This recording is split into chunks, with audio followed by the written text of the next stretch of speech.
They told you wars about bombs and missiles. They told you powers about armies and sanctions. But what if I told you that behind all of it lies a much bigger game? A game that's been playing out for centuries. And now, the world stands at its edge. America thought they could strike Iran's hidden nuclear sites and end it all with one blow. But they didn't just attack a facility. They struck at the heart of a nation that refuses to bow. What's unfolding right now is not just about Iran. This is about the rise of something far greater, a force that terrifies the world's most powerful empires, a spirit that no missile can destroy, a unity that no sanction can break. And tonight, you're going to see the truth they don't want you to know. Don't blink. Don't turn away, because by the time this ends, you'll understand why the world is watching and why they're afraid. The simmering conflict between America and Iran took a dramatic turn when American forces executed a sudden preemptive strike on Iran's hidden nuclear sites.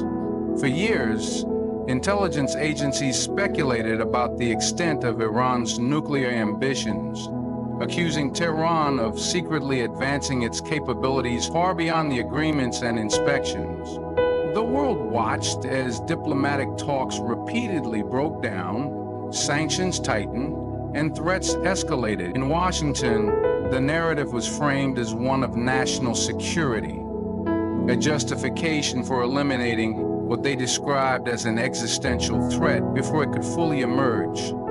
Under the cover of darkness, advanced aircraft and precision-guided missiles struck deep inside Iran, targeting what America claimed were covert enrichment facilities hidden beneath mountains, buried in underground bunkers, and scattered across remote desert regions. The world woke up to images of smoke rising from Iranian soil, accompanied by strong statements from American officials declaring the mission a success. But beneath the surface of these carefully crafted announcements was a far more dangerous reality. This was not just another strike. This was an act designed to provoke, to break Iran's will, to send a clear message that no one, not even a sovereign nation, would be allowed to operate outside the control of global superpowers. For Washington, it was about maintaining dominance in the region, securing alliances with neighboring states, and preventing any shift in the fragile balance of power that had long kept American influence supreme in the Middle East. The strike was meticulously planned, utilizing satellite imagery, cyber intelligence, and insider information gathered over years. Underground facilities that had taken Iran decades to construct were bombarded with bunker-busting bombs designed to penetrate the Earth's crust and obliterate the hidden structure. The assault was not limited to physical destruction, but was accompanied by a heavy wave of cyber attacks targeting Iran's communication systems, defense networks, and energy grids in an attempt to cripple its ability to respond. However, as the dust settled, it became clear that the strike had set in motion something far bigger than its planners anticipated. This wasn't merely a military maneuver. It was a direct assault on a nation's sovereignty, pride, and dignity. In Tehran and across Iran, the strike ignited a collective sense of rage and defiance. Leaders, clerics, scholars, and citizens stood united not in fear, but in fierce determination. The attack exposed not only physical targets, but also revealed the deep-rooted tension between Western powers seeking control and a nation determined to stand its ground, no matter the cost. In the aftermath of the American strikes, when the smoke had barely cleared and the world braced for Iran's collapse, something unexpected filled the streets of Tehran and echoed across its mountains and valleys. Defiance. The people did not scatter in fear, nor did the leadership retreat into hiding. Instead, a wave of resilience swept through every corner of the nation. This was not the first time Iran had faced external aggression. For over 4 decades since the Islamic Revolution of 1979, the country has endured waves of sanctions, sabotage, military threats, political isolation, and even direct assassinations of its top military and scientific leaders. But with every strike intended to weaken it, Iran has developed something far more dangerous to its enemies: an unbreakable will. The Iranian leadership quickly addressed the nation, their voices steady and unwavering. They spoke not of defeat, but of resistance, of survival, of dignity. They framed the attack not as an isolated act of war, but as yet another chapter in the long history of Western interference aimed at suppressing the independence of Muslim nations. In every corner of the country, from the rural villages to the crowded cities, citizens poured into the streets, waving flags, chanting slogans, and raising their voices in unity. Their message was simple: we will not bow. Iran's defiance is rooted not only in nationalism, but in faith. The Islamic ethos that shapes the country's identity teaches patience under trial, strength in adversity, and unwavering trust in divine justice. The people draw from a deep well of historical and spiritual fortitude that Western strategists often underestimate. Every act of aggression only reinforces their belief that they are being tested, not defeated, and that endurance is itself a form of victory. This unshakable spirit is fueled further by decades of international humiliation, where Iran has been treated as an outcast in global politics. Its people have learned to adapt, to innovate under pressure, and to find pride in self-reliance. Over years of sanctions, they've built domestic industries, developed homegrown defense technologies, and cultivated a culture of resilience. They see themselves as survivors in a global game rigged against them, and survival itself has become an act of defiance. The American strike, intended to paralyze Iran's nuclear ambitions, instead reignited the national pride that binds its people. It became a symbol not of Iran's weakness, but of its unyielding refusal to be broken. The strike failed to shake Iran's spirit. Instead, it sharpened its resolve, fueling a defiant energy that now resonates far beyond its borders, challenging the very power that sought to intimidate it. As news of America's strike on Iran's hidden nuclear site spread, the shockwaves did not stop at Iran's borders. Across the Muslim world, from North Africa to Southeast Asia, the attack ignited a powerful surge of anger, grief, and a growing call for unity. For too long, Muslim nations have watched as one country after another fell victim to foreign intervention, military aggression, and political manipulation. The strike on Iran became, for many, a symbol of a deeper struggle. Not just an attack on a single nation, but another assault on the dignity and sovereignty of the entire Muslim Ummah. In the streets of Beirut, Karachi, Istanbul, Kuala Lumpur, and even distant parts of Africa, protests erupted, voices rising with a shared cry: enough is enough. This was not mere outrage. This was a recognition that the divisions within the Muslim world, sectarian, political, and national, have long been exploited by external powers to maintain control. But now, faced with the sheer audacity of yet another foreign strike on Muslim soil, an ancient instinct began to awaken. The instinct for unity, the realization that divided, Muslim nations remain vulnerable. United, they become a force that even the most powerful nations must respect. This strike served as a harsh reminder that every Muslim nation, regardless of its internal politics, culture, or sect, shares a common fate when it comes to foreign aggression. The attack on Iran was seen by many not just as a move against Shia leadership, but as a continuation of a pattern that has targeted Iraq, Afghanistan, Libya, Syria, and Palestine. These were not isolated events, but chapters in a long campaign designed to keep the Muslim world fractured, dependent, and submissive to foreign agendas.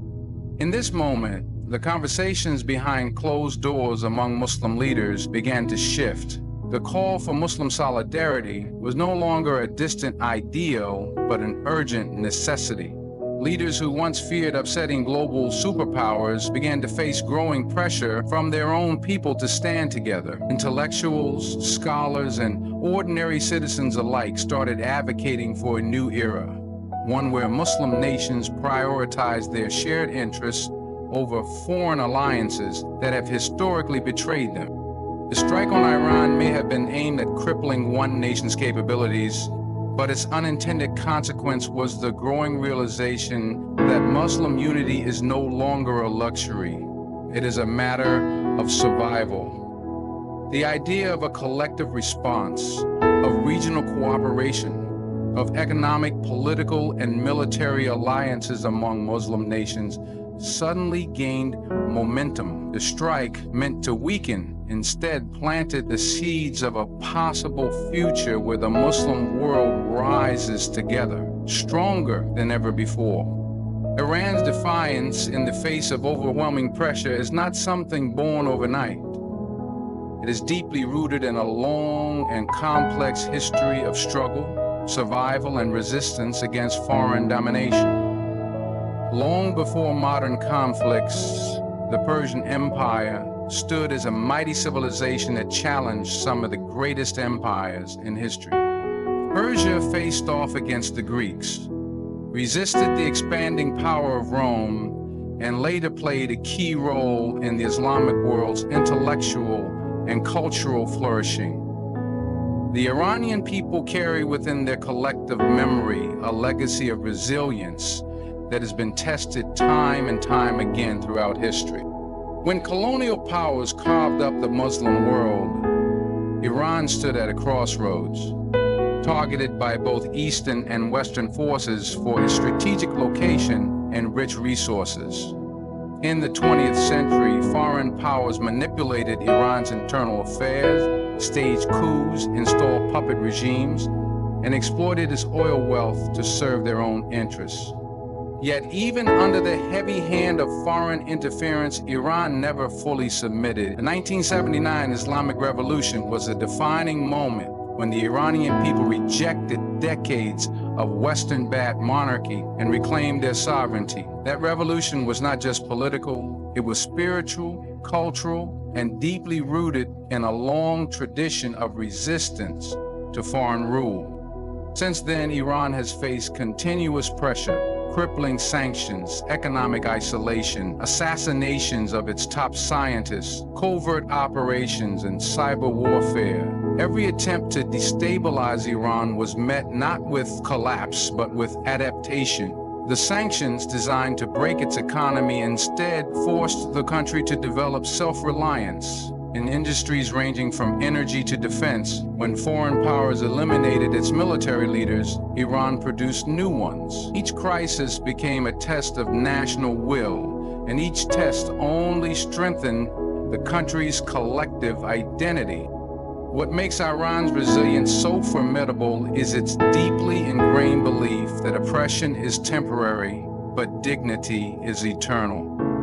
This worldview is shaped not only by nationalism, but by Islamic teachings that emphasize patience under trial and steadfastness in the face of adversity. This spiritual foundation allows the Iranian people to endure sacrifices that many other nations would not bear. For every bomb dropped, for every sanction imposed, for every threat made, the Iranian response has been a doubling down of defiance, a message to the world that their sovereignty is not up for negotiation. This historical resilience is precisely what makes attempts to subdue Iran so frustrating for its adversaries. The West often calculates power in terms of technology and military superiority, but Iran's true power lies in its people's refusal to be broken. a quality forged through centuries of surviving foreign invasions, colonial ambitions, and global schemes designed to strip them of control over their own destiny. Beneath the surface of every military confrontation lies a deeper game of global power politics, where nations compete not only for territory, but for influence over entire regions and ideologies. The West's repeated confrontations with Iran are not driven solely by concerns over nuclear weapons or regional instability. At the heart of their fear lies the potential emergence of a powerful, independent Muslim bloc that refuses to operate within the Western-dominated global order. An Iran that remains defiant inspires a dangerous possibility in the eyes of global superpowers. The possibility that other Muslim nations might follow suit, rejecting dependency and forming alliances that challenge Western hegemony, economically, politically, and militarily. For decades, the Western world has operated through a carefully maintained system of control over the Muslim world, exploiting divisions between Sunni and Shia, Arab and Persian, conservative and progressive. This fragmentation has ensured that no single power or coalition could rise to threaten the West's interests in oil, trade, and strategic military positioning. However, Iran's resilience represents a direct threat to this carefully balanced order. It stands as proof that a Muslim nation can resist sanctions, military intimidation, and diplomatic isolation, and still maintain stability and regional influence. The fear is not just about Iran's strength, but about the example it sets. If Iran can remain independent despite enormous pressure, what would happen if other Muslim nations, some rich with resources, others with strategic geography, began to unite around similar ideals of sovereignty, self-reliance, and mutual defense? The idea of a united Muslim economic system, a shared defense alliance, or a political coalition that speaks with one voice on the global stage terrifies those who have long benefited from division. Such unity could create a powerful counterbalance to existing Western alliances like NATO or the European Union, fundamentally shifting global dynamics. Western powers understand that their dominance depends on keeping the Muslim world fragmented, distracted by internal conflicts, and reliant on foreign aid, military support, and political backing. But every time a Muslim nation defies these expectations and stands independently, that fragile balance starts to crack. Iran's defiance is not isolated. It is symbolic of a growing undercurrent across the Muslim world, where the younger generations are increasingly aware of how global politics have manipulated their nations for generations. They are seeking a new path, one rooted in dignity, unity, and strength. The West's aggressive stance toward Iran is not only about nuclear capabilities, but about preventing the rise of an independent power that could serve as a catalyst for broader Muslim unity. In that unity lies a potential shift that could disrupt global power structures in ways the West is not prepared to handle. While much of the world focuses on Iran's military assets, its nuclear program, and its geopolitical maneuvering, the true source of its enduring strength lies in something far more profound and far more threatening to its adversaries: the spiritual power of its people. This is a power that cannot be bombed, sanctioned, or negotiated away. It is a power rooted in faith, in a sense of divine purpose, and in an unshakable belief that their struggle is not merely political, but spiritual. For decades, the West has underestimated this force, calculating that economic pressure or military strikes could eventually bring Iran to its knees. But time and again, Iran's response has revealed that its resilience is anchored in something the West struggles to understand: an unbreakable spirit forged in centuries of trials. This spirit is not confined to Iran alone. Across the Muslim world, millions witness Iran's defiance and see in it a reflection of their own suppressed struggles.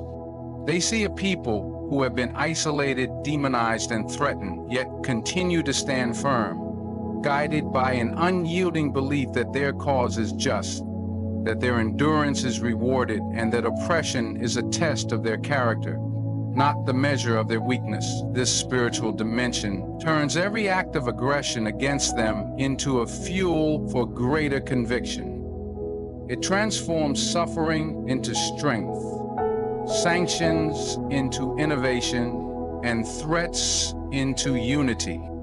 Iran's leadership continually draws from this deep well of spiritual energy, framing their resistance as part of a larger divine narrative. They portray their defiance not as mere survival, but as standing against tyranny and injustice, aligning themselves with the broader Quranic principle of standing firm against oppressors. This narrative resonates deeply with ordinary people who are willing to endure economic hardship, political isolation, and personal sacrifice because they believe they are part of a historic and moral struggle far bigger than themselves. This unbreakable spirit also serves as a beacon to other oppressed Muslim nations and communities around the world. It offers a model of resistance that is not based on material superiority, but on faith-driven resilience. It challenges the global narrative that power is only defined by wealth and weaponry. Instead, it reminds the world that the most enduring power is the one that lives in the hearts of those who refuse to surrender their dignity, even in the face of overwhelming force. The West's greatest fear is not the technology Iran possesses, but the spiritual awakening that its defiance might inspire across the Muslim world. That awakening, if it spreads, has the potential to disrupt not only regional politics, but the entire global system of dominance that has kept much of the Muslim world divided and controlled for centuries. And so while the world watches missiles fly and leaders speak of war, something far more powerful is unfolding beneath the surface. This is not just about bombs and bunkers, treaties and threats. This is about the survival of dignity in a world that's tried to erase it. America struck Iran's hidden nuclear sites, believing it could break a nation's will.